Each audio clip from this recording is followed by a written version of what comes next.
Unit 5, Lecture E. We're going to talk about half-life and the uses for radioactivity. Half-life you've talked about in earth science, and it is exactly what it sounds like. Half of the amount of a substance is left after how long? So how long does it take for 1/2 of the mass of a radioactive substance to decay? It is a constant.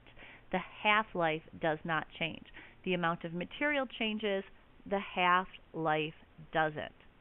So if we talk about phosphorus 32,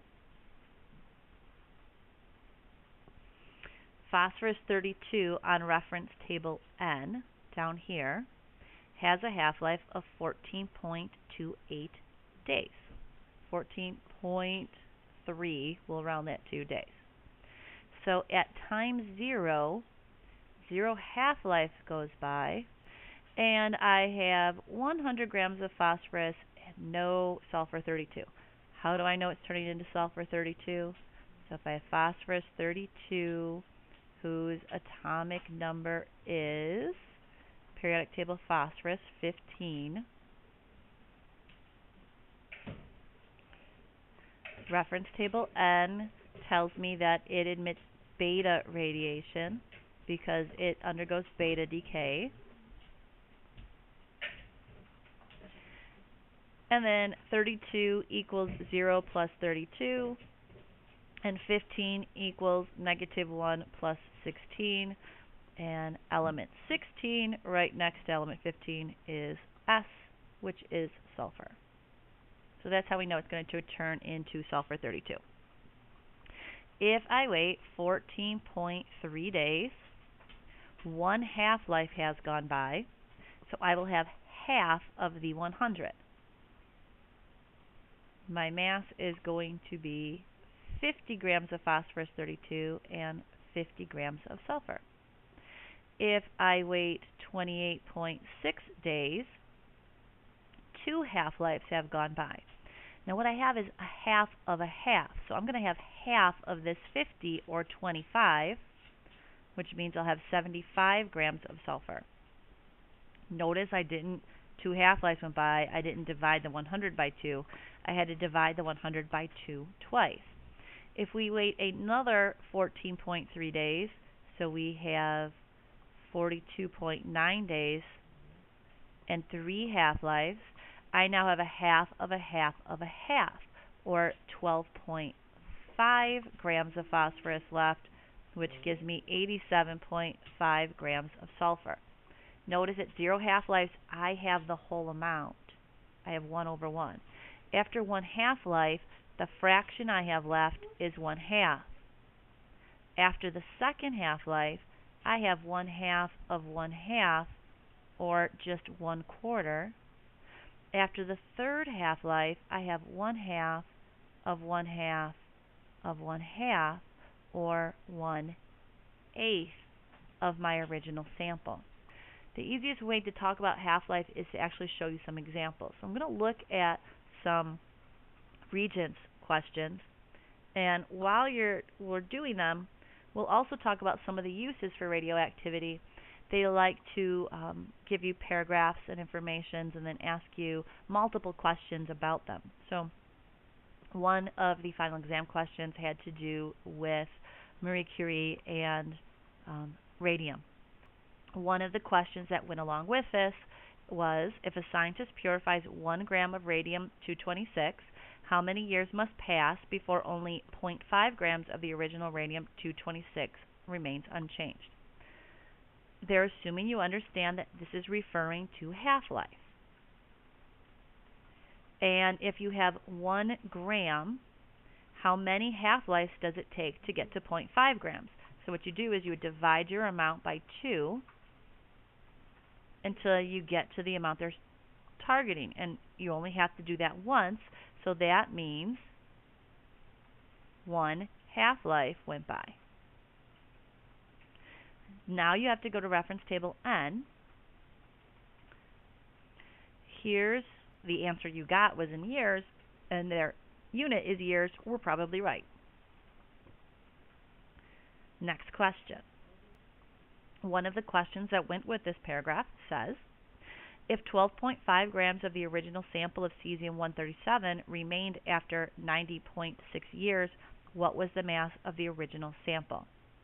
So our first step, if they're telling us a number of years that went by, and they're telling us which isotope it is, we should probably figure out how many half-lives went by. So we need reference table N to find the half-life of cesium-137. Here's cesium-137, and its half-life is 30.2 years. So if I take the number of years that went by, 90.6, and I divide it by the half-life, 30.2, so how many half-lives went by? 3.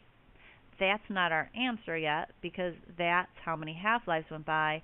They want to know how many grams there were in the original. So 12.5 grams remain. That's how much are left. So we're working backwards. Instead of dividing by 2, we need to multiply by 2 3 times.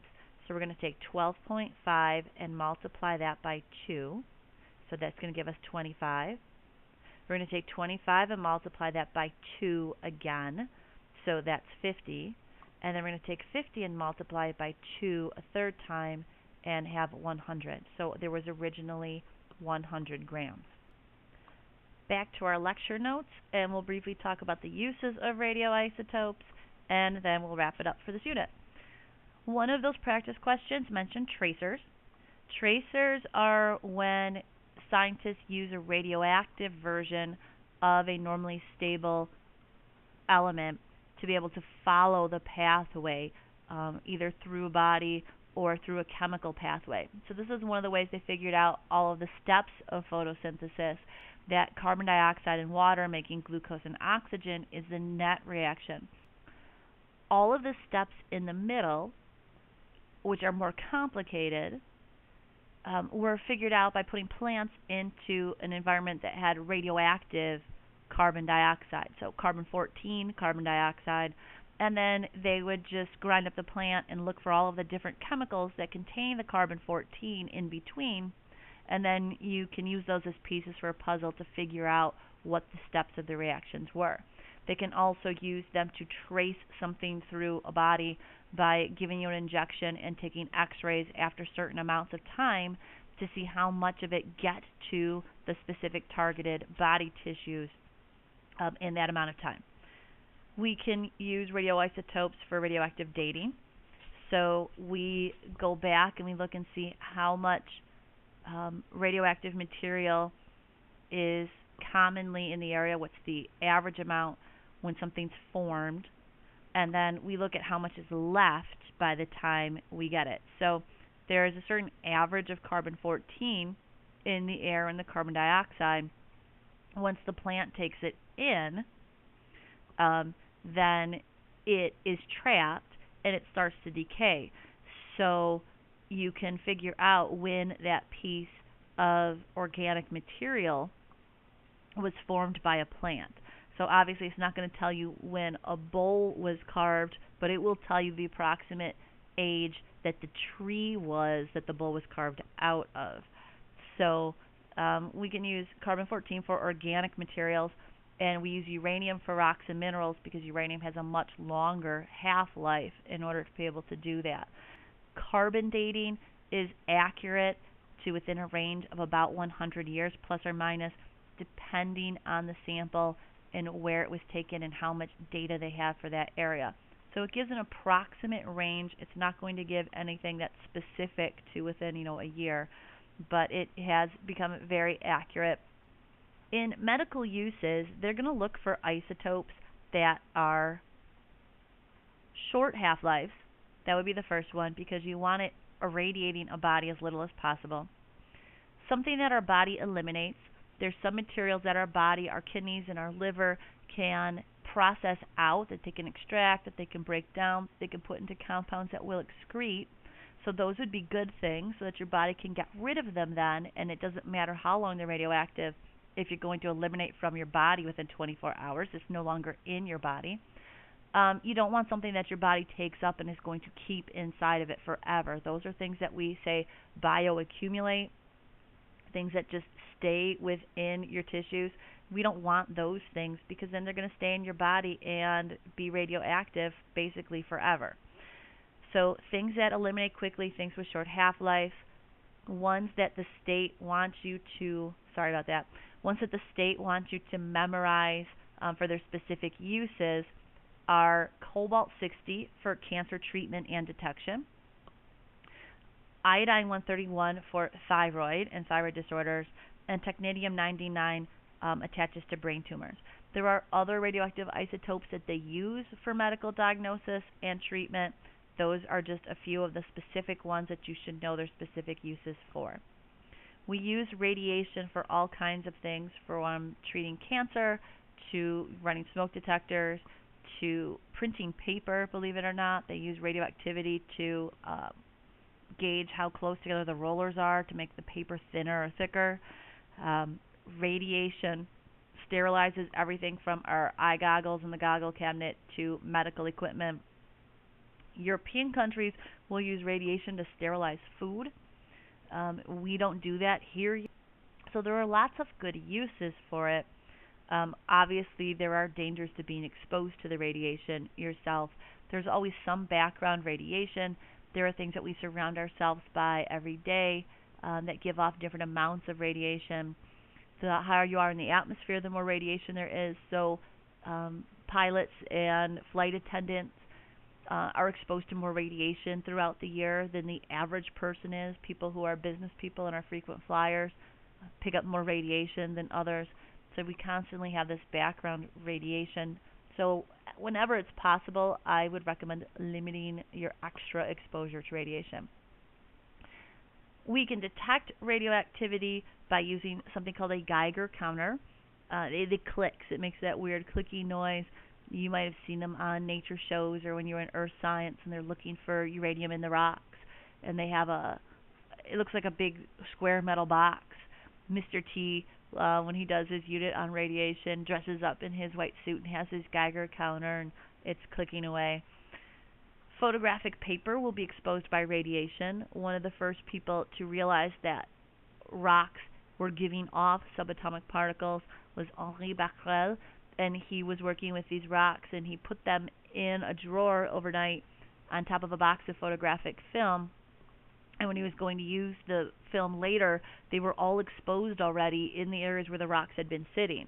So the material went through the cardboard box and through the black paper that the paper was wrapped up in. So he realized that they were giving off some kind of particles that could get through the paper itself. And that was one of the first discoveries that radioactivity existed. A phosphorescent film will glow when radiation hits it. And that's the one that I talked about Rutherford using around his gold foil experiment. And you should also know how we get the particles to go faster, so particle accelerators with the alternating charge, and I talked about this with artificial transmutation last lecture. Those alternating charges push or pull the particles. So if you have a positive proton, if you put it near a positive charge, it's going to be pushed away. If you put it near a negative charge, it's going to be pulled towards it. So by cycling those charges in a spiral, you can push and pull the particles faster and faster and faster until you get them up to the speeds that we need for radioactive, for nuclear reactions. All right, that wraps up nuclear chemistry. Make sure that you are reading your white book for this chapter, and make sure you know the pros and cons of radiation. You should be able to give some examples of positive uses for it and some of the dangers for it.